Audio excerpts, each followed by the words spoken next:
नमस्ते everyone. Welcome back to स्वाध्याय insights. इस वीडियो में हम महाराष्ट्र सेट 2023 के पेपर 1 के यूनिट 1 जो है टीचिंग एप्टीट्यूड से आए क्वेश्चंस को डिस्कस करने वाले हैं। टीचिंग एप्टीट्यूड से फर्स्ट क्वेश्चन जो इस एग्जाम में आया था वो इस प्रकार से है। Problem solving methods are used by teacher in dash level of teaching. इनमें से किस लेवल ऑफ टीचिंग में किसी टीचर के द्वारा प्रॉब्लम सॉल्विंग मेथड्स को यूज किया जाता है। हमें पता है कि 3 लेवल होते हैं टीचिंग के। फर्स्ट होता है मेमोरी लेवल। यहाँ पर टीचर स्टूडेंट्स को किसी इंफॉर्मेशन या फिर फैक्ट को मेमोराइज करवाते हैं या फिर रिकॉल करवाते हैं। सेकंड होता है अंडरस्टैंडिंग लेवल ऑफ टीचिंग। यहाँ पर टीचर स्टूडेंट को किसी कॉन्सेप्ट के बारे में क्लैरिटी देते हैं और उसकी अंडरस्टैंडिंग देते हैं। वहीं तीसरा लेवल होता है रिफ्लेक्टिव लेवल ऑफ टीचिंग। ये एक हायर लेवल ऑफ टीचिंग होता है। यहाँ पर टीचर स्टूडेंट्स में हायर लेवल ऑफ थिंकिंग या फिर रीजनिंग को डेवलप करते हैं। इस लेवल ऑफ टीचिंग में टीचर प्रॉब्लम सॉल्विंग मेथड से पढ़ाते हैं और स्टूडेंट्स में हायर लेवल ऑफ थिंकिंग को डेवलप करते हैं। इसलिए इस क्वेश्चन का करेक्ट आंसर है ऑप्शन नंबर सी।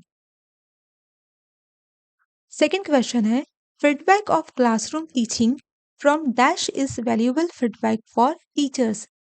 टीचर जब क्लासरूम में पढ़ा देते हैं या फिर टीचर की टीचिंग को इनमें से कौन है जो फीडबैक देते हैं और टीचर के लिए वो फीडबैक वैल्यूएबल होता है। फर्स्ट ऑप्शन है students and librarian. Student correct answer है क्योंकि स्टूडेंट क्लास में प्रेजेंट होते हैं, बट लाइब्रेरियन इसके करेक्ट आंसर नहीं है, इसलिए ये ऑप्शन इनकरेक्ट हो जाएगा। सेकेंड ऑप्शन है कलीग्स एंड लाइब्रेरियन। ये दोनों ही क्लासरूम टीचिंग में प्रेजेंट नहीं होते हैं, इसलिए ये ऑप्शन भी इनकरेक्ट हो जाएगा। थर्ड ऑप्शन है students and parents. Student classroom में प्रेजेंट होते हैं, वहीं पेरेंट्स को भी पता होता है कि स्टूडेंट्स को किसी टीचर के वक्त जो पढ़ा रहे हैं वो समझ में आ रहा है या नहीं, इसलिए ये ऑप्शन करेक्ट है। तो क्वेश्चन नंबर 2 का करेक्ट आंसर है option number C. Third question देखते हैं, स्वयं का फुल फॉर्म क्या है। स्वयं स्टैंड्स फॉर, तो इस क्वेश्चन का करेक्ट आंसर है option number D, study webs of active learning for young aspiring mind. इस एग्जाम में स्वयं के बारे में बहुत क्वेश्चंस पूछे जाते हैं, तो आप लोग स्वयं को जरूर प्रिपेयर करके रखिएगा। चलते हैं नेक्स्ट क्वेश्चन की ओर। नेक्स्ट क्वेश्चन है dash is more suitable methods for teaching of history. History subject को पढ़ाने में से इनमें से कौन सी मेथड है वो ज्यादा सुटेबल है।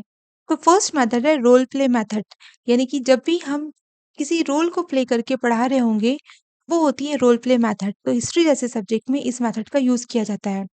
सेकेंड है डिमॉन्स्ट्रेशन मेथड। हम चीज़ों को दिखाकर स्टूडेंट्स को जब पढ़ाते हैं तो वो होती है डिमॉन्स्ट्रेशन मेथड। साइंस जैसे सब्जेक्ट में हम इस मेथड का यूज़ करते हैं। नेक्स्ट है एक्सपेरिमेंटेशन मेथड, जहाँ पर एक्सपेरिमेंट करवा के स्टूडेंट्स को पढ़ाया जाता है। साइंस जैसे केमिस्ट्री बायोलॉजी सब्जेक्ट में या फिजिक्स में हम इस मेथड का यूज़ करते हैं। नेक्स्ट है डिडक्टिव मेथड, यहाँ पर रूल या प्रिंसिपल पढ़ाने के बाद उसे स्टूडेंट्स को अप्लाई करना सिखाया जाता है। ये मेथड हम मैथ्स जैसे सब्जेक्ट में यूज करते हैं। इस क्वेश्चन का करेक्ट आंसर है ऑप्शन नंबर ए, क्योंकि रोल प्ले मेथड का यूज करके हम हिस्ट्री सब्जेक्ट को बहुत अच्छे से स्टूडेंट को पढ़ा सकते हैं। नेक्स्ट क्वेश्चन है learning process is monitored by dash evaluation. इनमें से कौन सी इवैल्यूएशन के द्वारा लर्निंग प्रोसेस को मॉनिटर किया जाता है। यहाँ पर 4 प्रकार की इवैल्यूएशन की नाम दिए हुए हैं। फर्स्ट है डायग्नोस्टिक इवैल्यूएशन। इस प्रकार का इवैल्यूएशन का हम स्टूडेंट्स की वीकनेस या फिर स्ट्रेंथ तो देखने के लिए या फिर स्टूडेंट को हमने जो टॉपिक पढ़ा दिया है उसके बारे में कितना समझ में आया है वो डायग्नोस करने के लिए हम इस इवैल्यूएशन का यूज करते हैं। सेकेंड होता है प्लेसमेंट, यानी कि जब भी कोई नया सब्जेक्ट या फिर नया कोर्स स्टूडेंट्स को पढ़ाया जाना है तो उसके बारे में स्टूडेंट को कितना पुराना नॉलेज है, कितना प्रीवियस नॉलेज है, वो जानने के लिए हम इस इवैल्यूएशन का यूज करते हैं।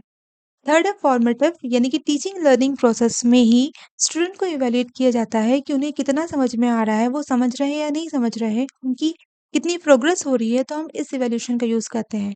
और फोर्थ है समेटिव इवैल्यूएशन, यानी कि पढ़ाने के बाद जब आपका कोई चैप्टर या यूनिट कंप्लीट हो जाता है तो उसकी अंडरस्टैंडिंग स्टूडेंट को हो गई है या नहीं, यानी कि टीचिंग लर्निंग प्रोसेस खत्म होने के बाद हम जो इवैल्यूएशन का यूज करेंगे वो है समेटिव इवैल्यूएशन।